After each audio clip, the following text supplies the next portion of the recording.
El 11 de julio fue primero una sorpresa, no porque fuera extraño que en algún momento ocurrieran protestas en Cuba, pero para mí específicamente fue una sorpresa que se desarrollaran de esa manera tan masivamente.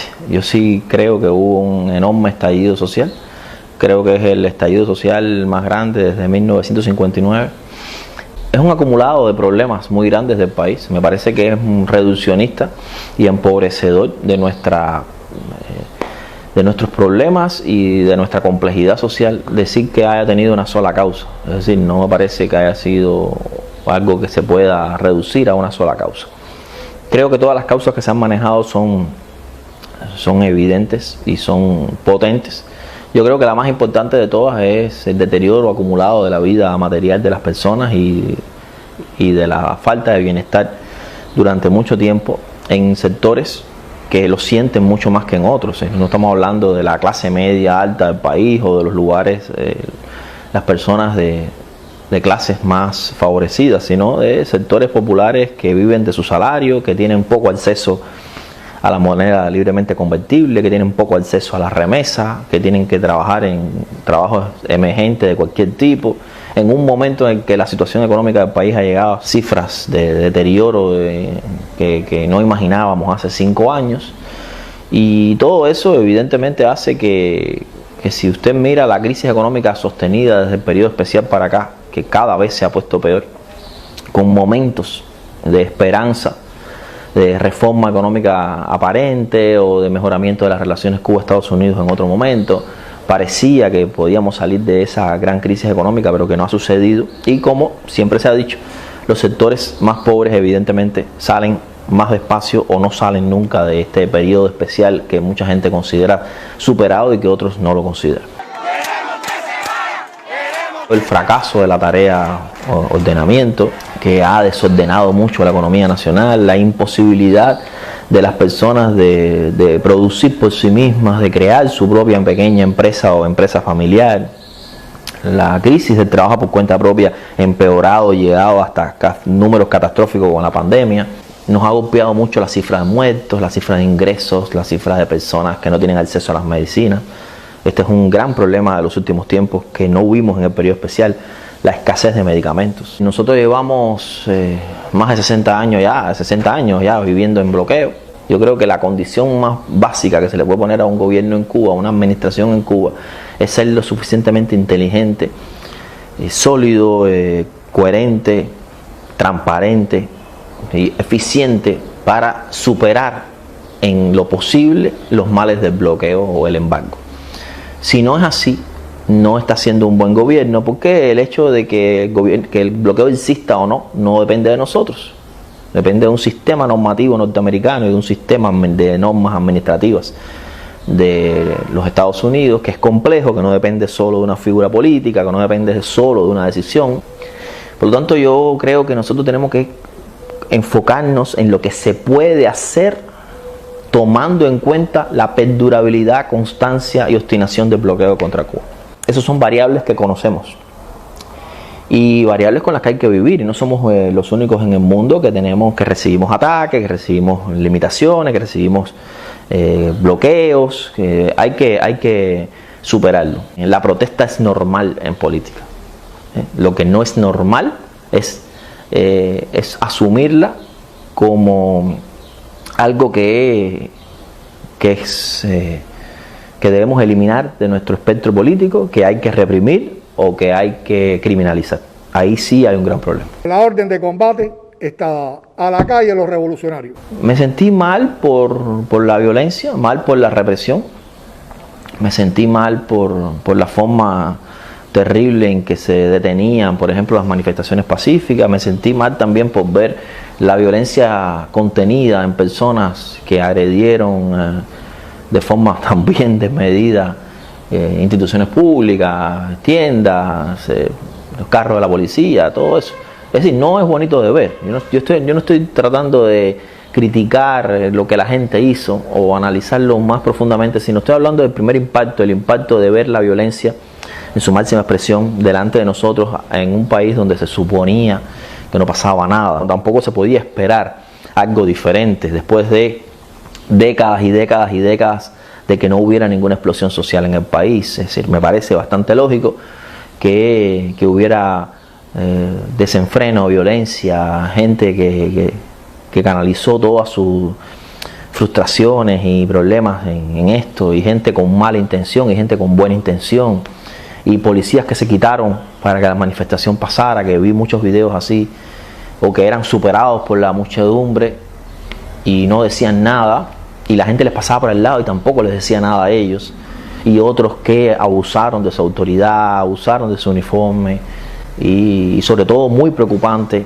y que me dolió mucho, las imágenes de personas vestidos de civil, con palos todos de la misma forma, idénticos, el uso desmedido de la fuerza policial.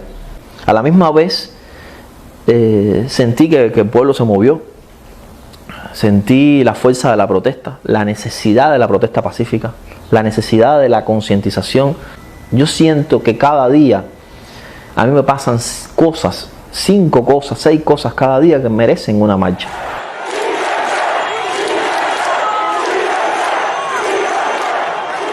Yo sé que para todas esas personas, si hacías una encuesta, había 25 conceptos de libertad, 100, 200, 3000 conceptos de libertad diferentes, pero sigue siendo libertad. No estaba diciendo odio, no estaba diciendo muerte. No eran las consignas mayoritarias. Es verdad que también hubo otras de todos tipos, pero yo creo que la que se me quedó en mi mente es libertad, libertad. Y a mí me parece que eso hay que tomarlo en cuenta con responsabilidad y con justicia. En algunos medios se está hablando de personas desaparecidas, que están detenidas y están desaparecidas. Jurídicamente, una persona es desaparecida o ha sufrido desaparición forzada, que es como creo que hay que decirlo para que se ajuste a la realidad, cuando ha sido detenida de una manera irregular, cuando ha sido conducida de una forma irregular hacia lugares desconocidos por personas de las que no tenemos información, y que también, esto es muy importante, que también se considera desaparición forzada la incomunicación posterior, la imposibilidad de saber dónde están, la imposibilidad de sus familiares de saberlo, y a la misma vez el desmarque de responsabilidad que puede hacer las instituciones públicas de esa detención o de esa desaparición, porque también eso tipifica la desaparición, que usted no asuma que esa persona está desaparecida. Internacionalmente se considera un delito de lesa humanidad. La Constitución de la República de Cuba del 2019 considera esto como un derecho humano, el derecho a que la persona no sea desaparecida forzosamente. El debate más grande que existe sobre esto, que hemos hablado mucho en estos días, es la cultura y la consideración y el impacto que ha tenido el tema de los desaparecidos y desaparecidas en América Latina o en lugares donde ha habido dictaduras militares. Hay que decir también con responsabilidad que que no hay que esperar que una persona muera o que una persona sea torturada para considerar su desaparición, porque la persona ya está desaparecida desde el primer momento.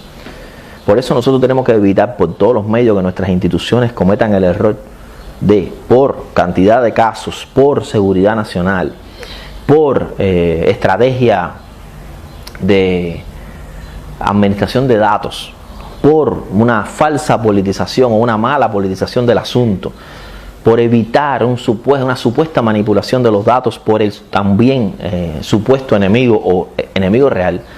Yo creo que hay que evitar que por todas estas razones cometamos excesos, violemos los derechos humanos, retengamos personas sin derechos. Es decir, en Cuba lo más grave que está sucediendo ahora, creo yo, es que no se están dando los datos suficientes a las personas encausadas. Están incluso siendo liberadas personas con medidas cautelares hacia sus hogares, casi todas de la retención domiciliaria, hasta ser llamado a juicio oral, incluso sin la documentación que los considera, que los convierte en parte de un proceso.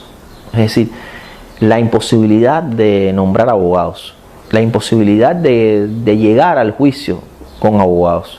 En estos días ha habido ya en proceso sumario casos que se han juzgado sobre todo por escándalo público, instigación a delinquir, propagación de epidemias, en estos días, específicamente en el día 11 de julio, por hechos ocurridos el 11 de julio, por personas, casi todas ellas manifestantes pacíficos, que ya han sido condenados a un año, cerca de un año de privación de libertad, no sanciones subsidiadas, sino privación de libertad completa.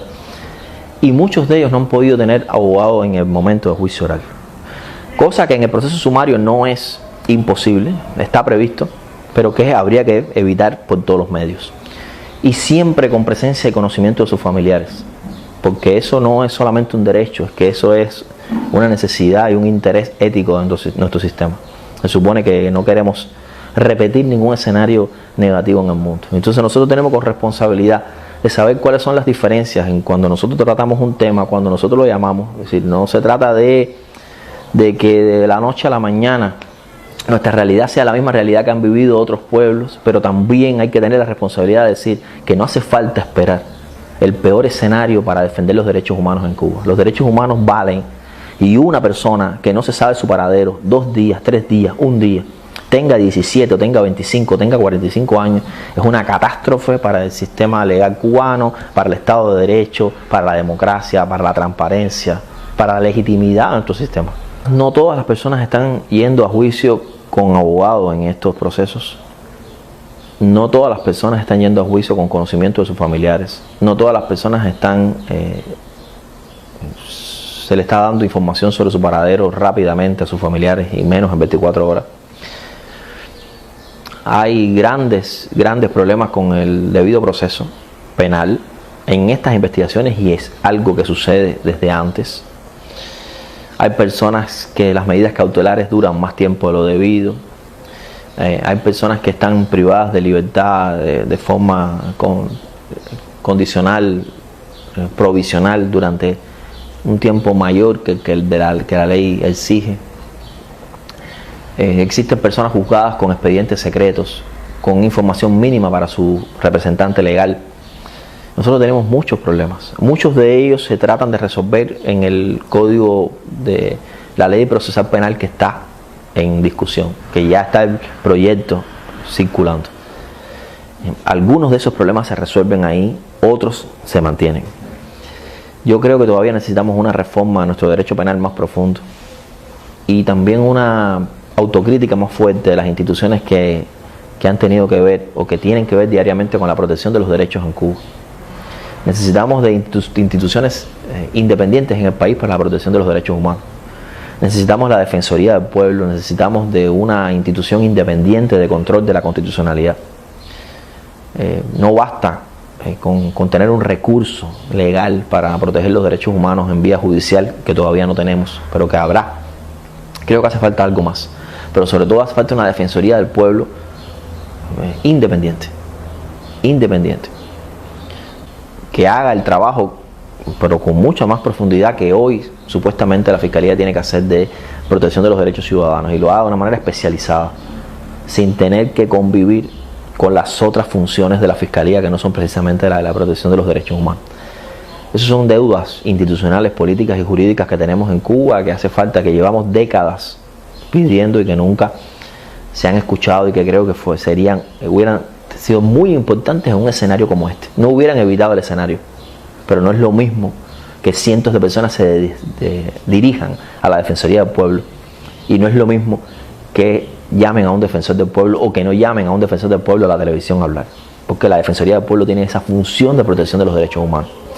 Por lo tanto, yo creo que se están confundiendo la responsabilidad de los intereses de las instituciones que están hablando. Estamos hablando ahora de un momento en el que es primordial la defensa de los derechos de las personas, porque el Estado está defendido por las instituciones, está defendido por las relaciones internacionales, por la política exterior del Estado, está defendido por la centralidad del Estado en las relaciones sociales en el país, está defendido por la centralidad de un partido único. Yo creo y porque además me parece que es mayoría del pueblo cubano que vive en Cuba, que considera que cualquier tipo de intervención extranjera en los asuntos cubanos es un drama para el país, de cualquier tipo de intervención que sea. Por lo tanto, eso está bastante asegurado. Lo que no veo asegurado es la vida interna, cotidiana, política, institucional, jurídica de las personas allá adentro. y la protección directa de los derechos humanos de las personas, grupos y sobre todo personas y grupos en situación de indefensión. Eso me parece que es algo que nos debemos urgentemente. Muchos de los argumentos que se están dando en programas de televisión, no solamente en Hacemos Cuba, en noticias, en otros tipos de programas, donde la prioridad no está siendo ni la transparencia, ni la certeza científica. Se está buscando más bien argumentar, justificar, proteger a las instituciones, protegerlas en un ambiente político y crear entonces una propaganda de buen funcionamiento, de funcionamiento irrestrictamente cumplidor de la ley, cuando los hechos, las evidencias van por otro lado. Yo no pongo en duda de que la mayoría de las personas que trabajan ni en el Ministerio del Interior, ni en la Fiscalía, ni en los tribunales, sean personas que quieran lo mejor para el país. Porque si no, nosotros no tuviéramos país hace rato. Yo lo que creo es que en momentos como estos, lo que debe ser decisivo es la independencia de esas instituciones para cumplir sus objetivos y no recibir indicaciones políticas. Porque las indicaciones políticas pueden tener un perfil, pero usted tiene que enfocarse en cuál es su responsabilidad ante la ley y ante el pueblo. Que también sabemos que está la protección de los ideales políticos y los fundamentos políticos de la nación, pero no es su función inmediata. La Fiscalía tiene que velar por el cumplimiento de la legalidad. La Fiscalía tiene que velar por la protección de los derechos humanos. La Fiscalía tiene que velar porque no haya abuso de autoridad. Tiene que proteger los derechos de todo el mundo, no solo de la policía, no solo de las instituciones represivas, también de los ciudadanos. Y tiene que entender que la ciudadanía no es enemiga por protestar. La confusión y convertir esto en un problema de seguridad nacional confunde absolutamente lo que pasó ese día, donde ni la mayoría del pueblo cubano que marchó es delincuente, ni es vándalo, ni quería destrucción del Estado, ni quería tomar por asalto el gobierno, ni quería un derrocamiento de las instituciones públicas. No era ese el objetivo. No era ese el objetivo. Las personas marchaban sin una cosa en las manos. 99% de las personas andaban sin nada en las manos, no tenía nada que... Es decir, eso es lo que vemos constantemente en las imágenes. Entonces, a mí me parece que eso hay que analizarlo en su profundidad, ¿no? Es comprensible que el Ministerio del Interior se ponga en guardia, es comprensible que las Fuerzas Armadas se pongan en guardia. No tenemos ninguna experiencia institucional de protestas en el país. Hay gente que se ha tenido que enfrentar a esto por primera vez en su vida. Yo todo eso lo puedo comprender. Pero tengo que comprender que el instinto primero en Cuba es proteger a la gente. Hay que proteger los derechos humanos, hay que proteger a las personas, hay que proteger a las personas de todas las edades que protestaron cumpliendo la legalidad del país. Es un derecho humano el derecho de manifestación. Entonces, me parece que no está cumpliendo el objetivo fundamental de esclarecimiento y explicación y darle garantías jurídicas a la gente, estos programas de divulgación jurídica. Hace falta algo más. Si sigo la lógica de cómo ha funcionado el sistema judicial cubano en los últimos años, también se maneja mucho por las coyunturas, por los contextos. Y ahora mismo hay una gran coyuntura problemática en el país, ¿no? Que parecería que va a haber una tendencia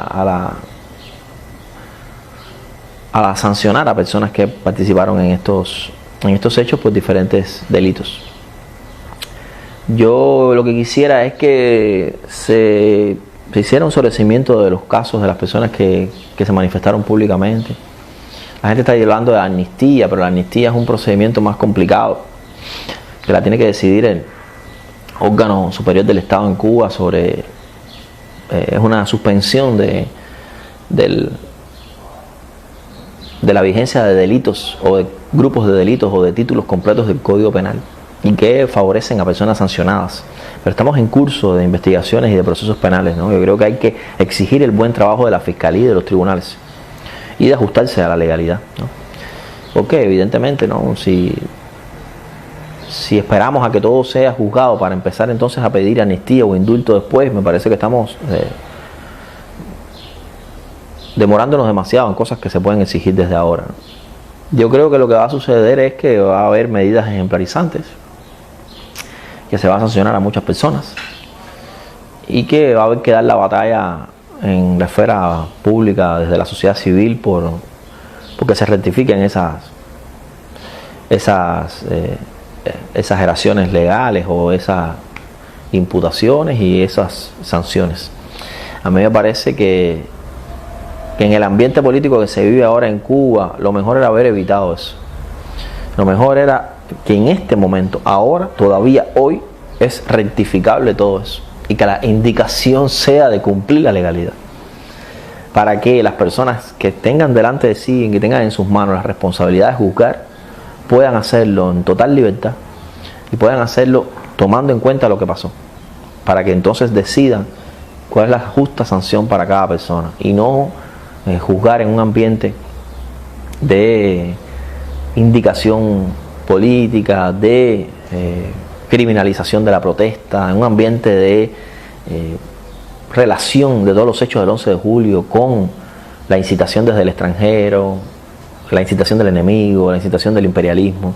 Todo eso convierte las protestas del 11 de julio en hechos de guerra, en hechos de destrucción del sistema político, social, económico. Y eso entonces pone a todas las personas que lo hicieron pacíficamente en una situación muy, muy peligrosa.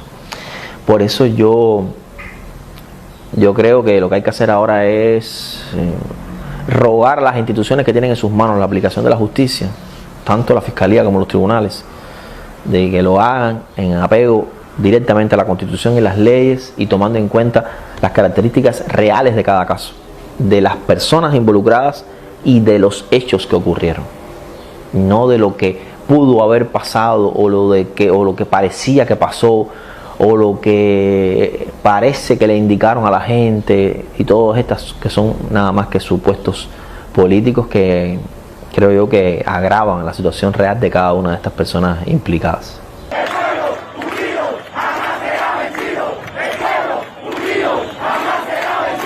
Todas las personas que ejercieron su derecho a manifestación pacífica el día 11 de julio y posteriores no cometieron ningún delito. Lo digo con toda responsabilidad. Aunque hayan estado presentes, aunque hayan estado caminando, aunque hayan estado mirando, aunque hayan estado solamente tirando fotos o haciendo un video, incluso aunque hayan ido caminando por la calle gritando consignas. Porque ese es el derecho de manifestación, que es un derecho humano en Cuba. Y el delito que existe, que está previsto en nuestro Código Penal, es el de limitar el derecho de manifestación. Por lo tanto, cometerían delito las personas que no permiten que ese derecho se manifieste, ese derecho se realice. Es todo lo contrario a lo que ha sucedido. No estoy hablando de las personas que puedan ser juzgadas o que puedan ser convertidas en parte de un proceso penal por otros delitos conexos a las manifestaciones pacíficas. La manifestación pacífica es un derecho humano. Por lo tanto, no considero que haya delito para ninguna de esas personas. Y creo que el papel de la Fiscalía en estos momentos es investigar caso por caso profundamente, de una manera rápida, protegiendo los derechos humanos de estas personas y de sus familias, y realizar sobreseimiento de los casos en que haga falta para que estas personas no sean juzgadas. Es decir, porque en el momento en que la Fiscalía mantiene esas acusaciones y dado el ambiente sociopolítico que se ha dado en el país, parecería que hay una inclinación a que estas personas sean juzgadas de una forma ejemplarizante, y eso va a empeorar el ambiente sociopolítico que se quiere controlar o que se quiere resolver. Por lo tanto, me parece un error desde todos los puntos de vista, además de una injusticia.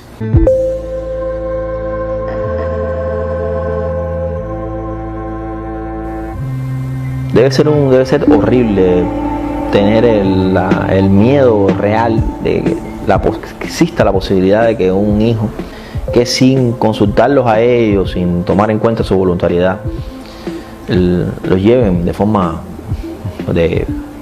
militar, sin ningún tipo de posibilidad de discutir la decisión, a un momento de detención civil en un país en el que personas se están manifestando a resolver esto por la vía violenta, o sencillamente utilizar personas que están en el servicio militar para resolver una crisis civil dentro del país. A mí me parece que eso es eso es una violación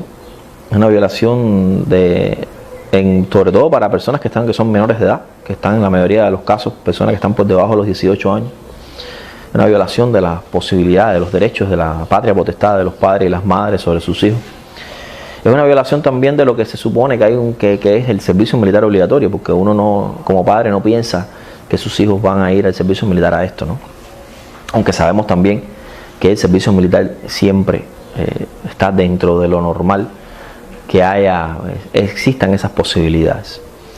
Yo lo que esperaría en cualquier caso es que eso se consultara por lo menos con la persona que está pasando el servicio militar, por lo menos, porque es el que inmediatamente vamos a pensar que no hay tiempo para hacer democracia en un ambiente como ese.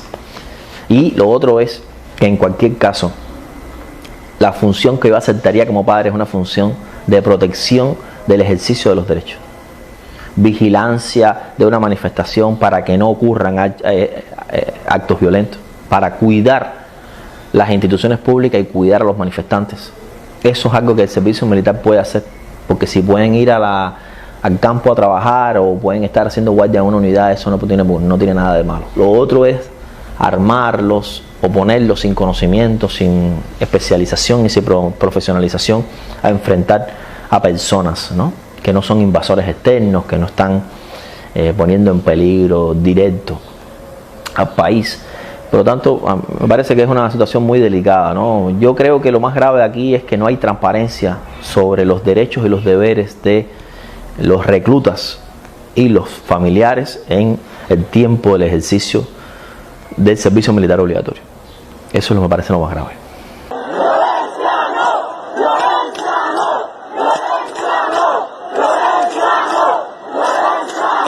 Yo creo que lo que sigue es, para mí específicamente lo que sigue es seguir trabajando por Cuba, ¿no? Es difícil.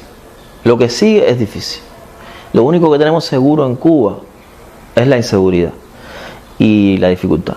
Es decir, nuestra vida es... Yo no sé si Bolívar fue el hombre de las dificultades, pero los cubanos somos todos y todas las personas de las dificultades. Yo sé que eso suena miserable cuando tú lo comparas con países que están en guerra o países que llevan toda su vida en la pobreza o países que han sufrido catástrofes o gente o familias que han sufrido regímenes horribles. Pero la vida cotidiana de nosotros es una vida difícil. Lo que sigue siempre es un sacrificio. Es un sacrificio. El próximo día es un sacrificio. La pandemia nos ha golpeado. Y yo creo que el golpe más duro que nos ha dado la pandemia es psicológico. Me parece que no aguantamos más. Me parece que hay que estudiarlo a profundidad entre las causas del 11 de julio. De todos los sucesos del 11 de julio, es que este es un pueblo agotado. Esto es un pueblo agotado que ha pasado la pandemia dentro de la casa, pero sin comer chocolate. Es decir, no estábamos adentro de las casas con split puesto y comiendo comida rica. Es decir, no nos recluimos a vivir bien dentro de nuestras casas y la sabrosura de la vida privada. No, hemos estado dentro de nuestras casas sabiendo que mañana tienes que ir a hacer una cola de 5 horas para poder comprar 3 muslos de pollo. Es decir, esta es la realidad cubana. El que quiera inventar otra cosa, que venga aquí a pasarse un año con nosotros. Y esta vida de nosotros, yo no me quejo de dónde nací. Es decir, yo estoy aquí porque yo quiero. A mí nadie me ha obligado a estar en Cuba. Pero la obligación natural mía de lo que yo siento por Cuba y por la gente que vive en Cuba, también es un deber. Yo me siento obligado a ser medianamente coherente.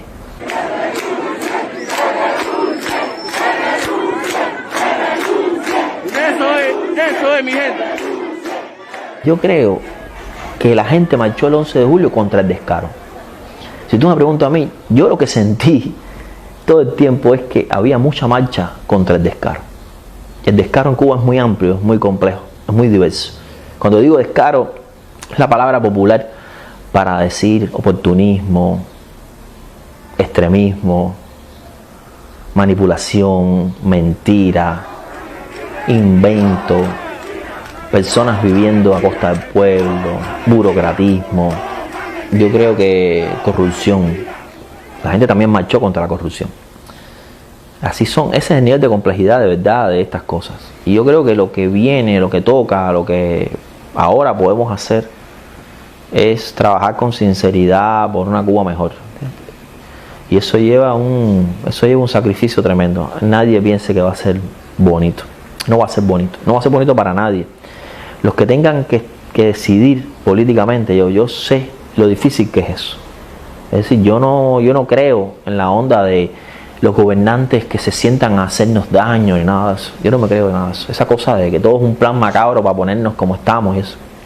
Pero sí creo en el acumulado de ineficiencia, de incapacidad, de burocratismo por falta de conocimiento, de malas prácticas, de esto, la cultura de la sospecha, la cultura de la supuesta unidad, que no es unidad nada, es unidad sin saber cómo pensamos. ¿Qué pueblo unido hay si no sabemos cómo vive el de al lado? O nos pasamos la vida inventando que no tenemos lo que tenemos, o comprando por la izquierda para poder sobrevivir y diciéndole a todo el mundo que eres una persona integrada. Nosotros, ¿por qué vamos a engañar al mundo si nosotros vivimos en una economía sumergida y lo que consumimos tiene que ser el 50% por lo menos de cosas que no son legales? Esa es la verdad de nosotros. ¿Y qué creen? ¿Que eso es bonito? ¿Que eso es placentero? Lo que pasa es que, claro, hay gente que nunca en su vida ha visto pasar a un vendedor de algo del mercado sumergido. Nunca lo ha visto. ¿Por qué? Porque ha habido otras personas que lo han hecho por ellos, o porque no lo han necesitado nunca, porque ha vivido en una burbuja, ha vivido en un laboratorio social de buena vida, ¿no? El pueblo cubano está cansado de los vividores, está cansado de la gente que se la pasa diciendo que hay que sacrificarse y sus hijos e hijas están gozando la dulce vida, o tienen carros que nadie puede tener, o estudian en otros lugares, o van de vacaciones al extranjero. Y supuestamente eso es parte del sacrificio. Eso también es verdad, eso también hay que decirlo. Esa es la realidad. Pero nada de eso yo lo metabolizo como odio, yo lo metabolizo como cosas que hay que superar. Y hay que trabajar por eso, hay que trabajar porque eso no haga falta. Porque las personas tengan a sus hijos estudiando en el extranjero porque se lo ganaron, porque tienen el dinero para eso, porque han ahorrado su dinero, porque es parte de sus expectativas de vida, porque es un derecho que tienen. Y que mucha gente lo puede hacer. Hay que tratar de que cada vez haya más personas subiendo un escalón en el bienestar social. Y el bienestar social incluye también el bienestar político. Y el bienestar político incluye la participación. Y la participación incluye participación en todos los momentos de decisión de las políticas públicas, incluido el control de si realmente se desarrollan. Hay que acabar en Cuba, hay que tirar por un peñasco para siempre la sospecha de la democracia, la sospecha de la participación y del Estado de Derecho. Esos no son enemigos del gobierno, deberían ser sus mejores aliados. Lo que pasa es que la ingeniería de la democracia es compleja, porque hay que trabajar mucho. No se puede decidir todo en una reunión de factores, no se puede decidir todo en una reunión de 3 personas. La democracia es un reto y es asfixiante el trabajo de la democracia. Pero los resultados son tremendamente buenos. Entonces, yo creo que hay que trabajar mucho, hay que ser muy valiente, hay que jugársela, hay que seguir diciendo la verdad, hay que sufrir muchos truenes y a la misma vez hay que tratar de luchar contra todo eso. Hay que defender los derechos de las personas, hay que defender la justicia, hay que ser sincero y hay que dejarse de descargo. Eso también.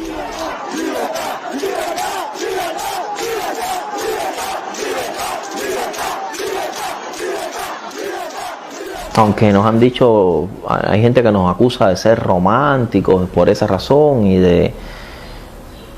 yo creo que tenemos el deber cívico y patriótico de exigir el diálogo, de exigir la reconciliación nacional, de exigir la paz, de exigir la justicia, de negar la posibilidad de la revancha, de la venganza, de la sangre, del pase de cuenta generacional, del pase de cuenta ideológico.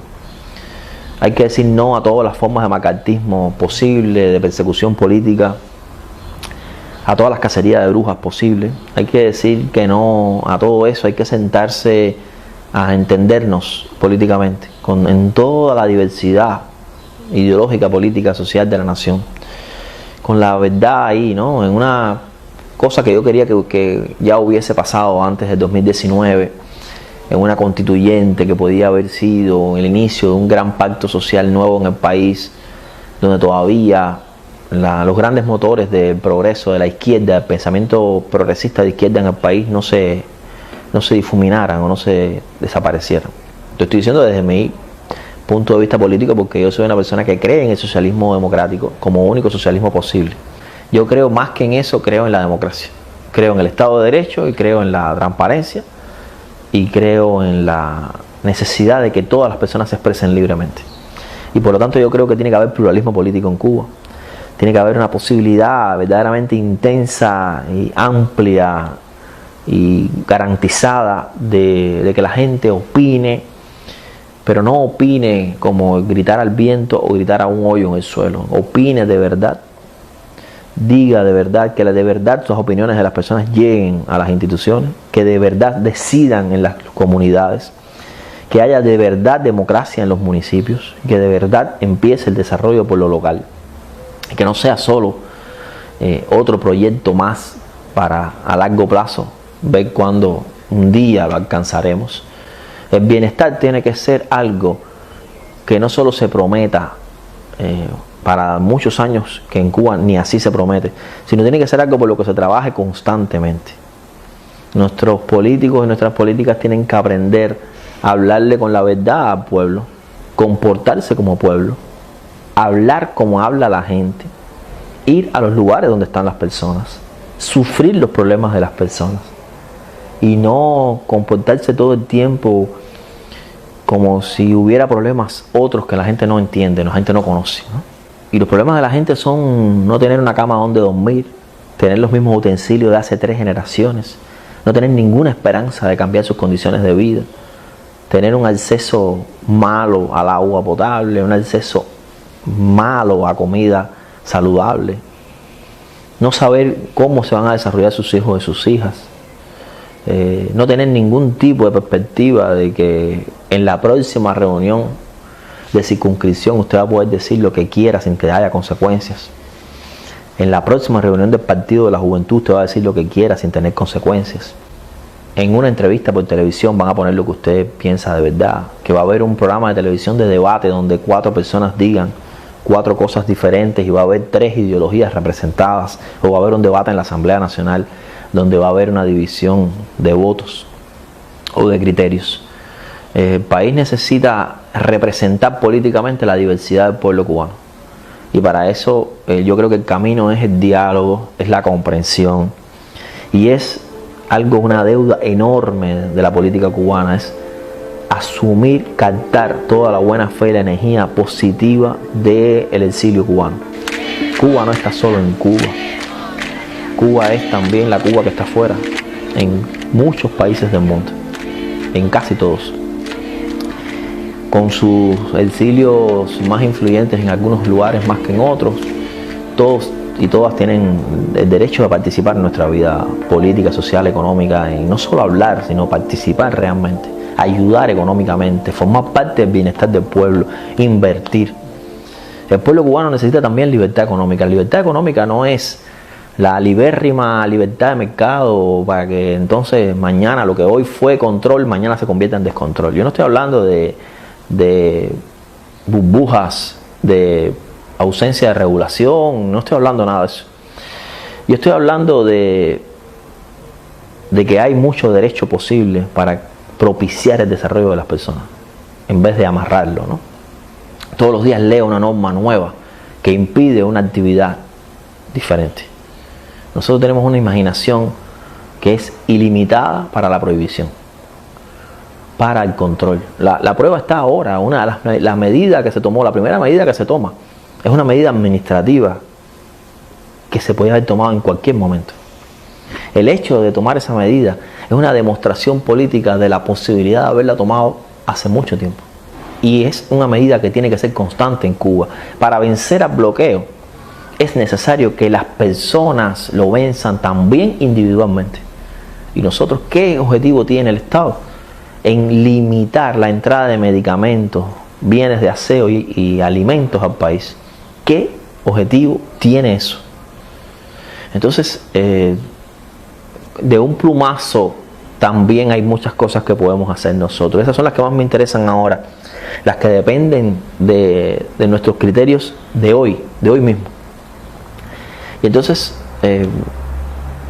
si acatamos a todas las personas de buena fe, si dejamos de sospechar de las personas jóvenes que están haciendo otra manera, otro periodismo, otro derecho, otra economía, que opinan, si dejamos de sospechar del uso de las redes sociales y que pensamos que todo lo que está pasando ahí es labor del enemigo, si utilizamos todo eso para enriquecer la vida cultural del país, si usamos a las mejores personas que todavía tenemos aquí y decimos, pedimos y rogamos a los mejores cubanos y cubanas que tenemos regados por el mundo de que vengan a aportar a este país con todas las garantías políticas, económicas, sociales, jurídicas, podremos tener un país mejor dentro de poco. Si no lo hacemos así, lo único que estamos haciendo es reproduciendo y poniendo debajo de la alfombra los problemas que van a producir las protestas dentro de poco tiempo.